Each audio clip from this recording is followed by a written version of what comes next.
Hello, viewers. Welcome. Good afternoon. I'm Ron Grant coming to you live and direct from Rotown, Tortola in the beautiful British Virgin Islands. The men's national team will be facing Cuba at 5:30 p.m. BVI time today in the CONCACAF World Cup qualifier at the Estadio Doroteo Guatemala Flores in Guatemala. Now, the team has been in Guatemala preparing for the game and acclimatizing, of course, to the altitude for a few days now under the watchful eyes of coaches Dan Neville and John Riley, as well as Levi James, the team monsieur. Joining me today from Guatemala, live and direct, are Dan Neville, interim head coach, and Christian Javier, captain.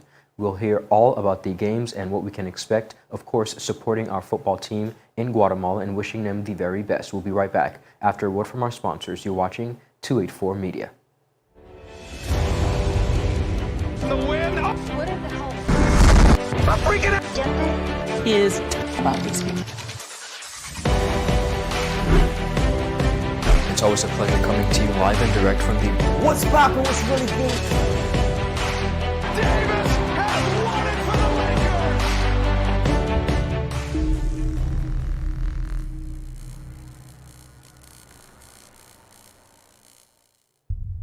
Viewers, welcome back. Thank you for sticking with us. As mentioned, I am live today from Guatemala. Joining me from Guatemala, that is, are coaches Dan Neville and captain Christian Javier, who are in Guatemala right now with the BVI Football Association ahead of the World Cup events. Gentlemen, thank you so much for your time and welcome to 284 Media. Thank you. Absolutely. Now, let's get into the conversation. You guys have been in Guatemala now for 4 days. What has the overall experience been like thus far? How has the welcome been from the Guatemalan Football Federation as host? No, Guatemala have been superb, and we have a travel counsellor as well that has been really, really helpful along the way. John Alaimar, the assistant head coach, has also been very helpful, and everything's been arranged for us, and it's been to a really, really good standard. So really pleased with that aspect. Wonderful. Any adjustments for the altitude? I just think it's one of those that you have to just go through it and work as hard as you can. I think everyone's okay. I think on the first day, I think we started to feel it after about 40 minutes. On the second day, we got to an hour. On the third day, we got to 75, and then we looked in really, really good shape yesterday, actually. So I know it's difficult. I think we're sort of there now, and looking forward to going a little bit further today, all being well. Wonderful. Christian, coach, I have to ask you, a couple players are missing through injury. How has this affected the team, and how are the players doing? Really, it's unfortunate that they got injured, but it's a part of the game. This is why the coaching staff takes months at a time to plan these rosters. So the next man up will be ready. It's as simple as that. Now, ahead of the game, how do you think that will affect the success of the game and the team overall, as it regards to the spirit of the team? Like I said, we have a great roster. We have people that are always eager and ready to play. So if somebody falls out or isn't able to perform at that time, there's always players that are energetic and ready to make an impact on the field. They're here for a reason, and we have complete faith in them. I understand. Thank you so much. Now, squad debuts, of course, for Denvin Jones and Charlie McMillan Lopez. Gentlemen, how are they feeling, of course, experience so far? Yeah, they've both been excellent. Denvin, has been with us in the youth program since very young. I first came across him in 2017 in Florida, and he's a big talent. He's a mature lad for his age as well, despite his young age, and he already knows what the expectations are. He's coming off the back of a very, very good tournament in Turks and Caicos, and another one in the youth program that's progressed through, and I'm really looking forward to seeing him play. Charlie McMillan has been good. He's got a great pedigree and background and experience, and he's been a real positive aspect for us, and it's been great around the squad because obviously he's a good role model and he's a good character, and he brings with him a considerable experience, which is something we don't have a huge amount of. So they're both very good additions, I think. Amazing. Coach, I want to talk about the primary school program. How important is it for students to be able to be introduced to the sport at an early age? Yeah, I think it's massive. You know, grassroots forms the basis of everything we do. So the bigger we can build the base, the more attractive we can make the game, more accessible we can make the game. You know, that's essential for bringing players through now. You know, in terms of national team, it's our fundamental base and one that everyone takes really, really seriously. Wonderful. Now, gentlemen, there are 2 games in 3 days. Will that be tough?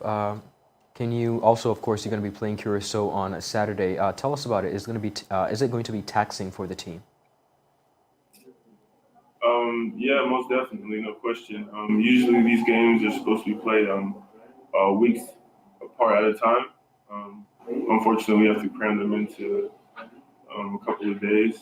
This is where recovery and our staff is going to play an important role after this game, getting us ready for the second one. But we have complete confidence in our staff, and we know that they'll take proper care of us. So we'll be ready for Curacao as well. Beautiful. I want to talk about COVID and the effects of it. How has this affected the games? What is the setup going to be like? Unfortunately, the games are behind closed doors. We've had 2 COVID tests so far. We'll be having another 2 before the week's out, one for the second game and then one to travel back.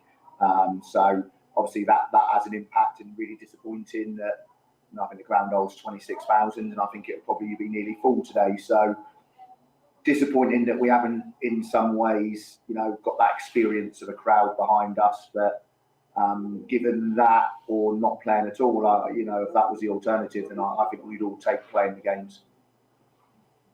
Now, this is a tremendous opportunity for the younger players to be established ahead of the Nations League in September. What is this experience like, and what do you think it will allow them to take with them to the Nations League in September? I think it's massive. Being able to get these first games underneath your belt releases the jitters, so that when you step on the field the next time, it's just easier and easier. It's muscle memory, less thinking, more action, and it leads to better results that way. Coach, talk to me about strategy. Is the squad in rotation? Is that being considered to help ensure players get through both games? Yeah, definitely. Everyone's going to get opportunities. You know, we've said that already.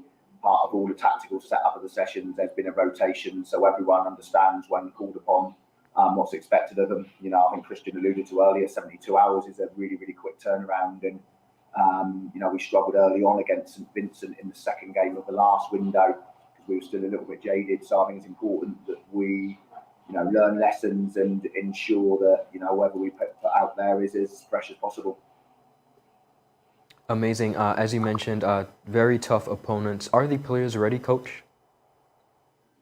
Yeah, I think they're ready. You know, the mood in the camp has been very good. The way they've embraced the tactical information and the information they put on, it's been very good. I mean, what you, from a playing point of view, Christian, what would you? Yeah, most definitely. We have complete confidence. Like I said, the strategies and tactics and presentations, we've been over this since we've been here day in and day out. The information is real clear, real structured, so everybody knows exactly what's expected of them. So it's not like you're questioning what to do in the game. You know what your mission is, what to accomplish, and if we all do our mission, accomplish our mission together, we'll come out successful. Wonderful. I'm happy to hear that you guys are prepared. Gentlemen, how has the home support been thus far? I know many persons in the BVI and across the region would like to know if they could watch the game. Is it at all possible for them to watch 1 or 2 of the games? Yeah, the Curacao game is definitely going to be on, we've been told.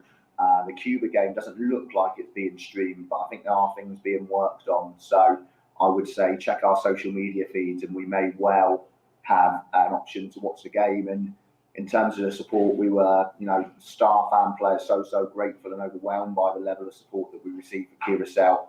It means a hell of a lot to us and the players, and, you know, it really was our sort of 12th man, and, you know, we would love that type of support again. And, you know, going into these hugely difficult games, and, you know, all support from all 4 corners of the globe is greatly received. Wonderful, gentlemen. I am so happy once again for this opportunity. We here in the British Virgin Islands and Tweet4 Media particularly wish you and the team the utmost of success. We're rooting for you. Thank you for your time, and please give the fellow coaches and, of course, the team our best regards. All the best. Yeah, thank you very much. Thank you. Viewers, that's all the time we have, but that is not all the content. Be sure to stick with us today for a myriad of stories, both locally, regionally, and internationally. I'm Ron Grant, and you just heard from the BVI men's coach, Dan Neville, and Captain Christian Javier. They joined us live from Guatemala for the World Cup events that are taking place. Thank you so much for your time.